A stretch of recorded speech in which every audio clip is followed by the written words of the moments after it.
দোসর, ভারতের সেবাদাস স্বৈরাচারিণী শেখ হাসিনা, যিনি প্রায় 16 বছর বাংলাদেশের মানুষের উপর জুলুম নির্যাতনের স্টিম রোলার পরিচালনা করেছিলেন। হাজার হাজার মানুষকে নির্বিচারে গণহত্যা চালিয়েছিলেন, গুম করেছিলেন, খুন করেছিলেন, আয়নাঘর তৈরি করেছিলেন।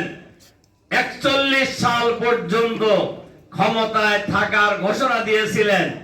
41 সাল পর্যন্ত বাঁচবেন কিনা উনি এই হিসাবে উনি ভুলে গেছিলেন। 5ই আগস্ট এইভাবে পালিয়ে যাবেন পদত্যাগ করে, এটা কি আপনারা কেউ ভাবছিলেন? বাংলাদেশের মানুষ ভাবছিল? দুনিয়ার কোন লোক ভাবছিলেন? পৃথিবীর কোন রাষ্ট্রবিজ্ঞানীও এই অ্যাসেসমেন্ট করতে পারে নাই যে হাসিনা এইভাবে পদত্যাগ করে পালিয়ে যাবে।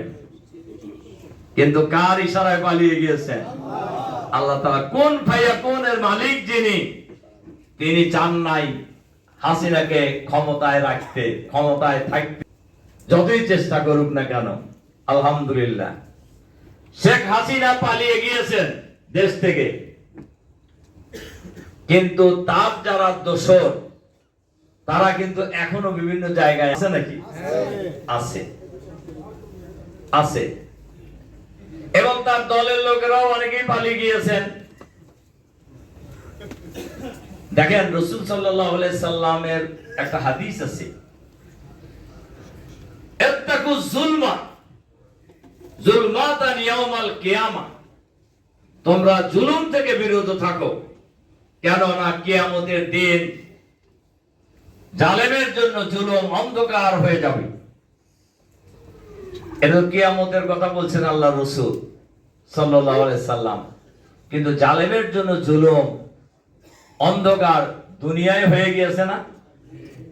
বলেন হয়েছে কিনা?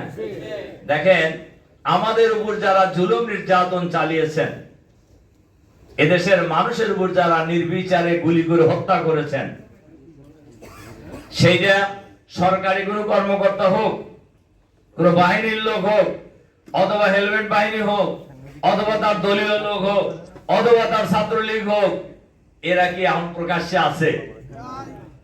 বলেন আছে কিনা? নাই।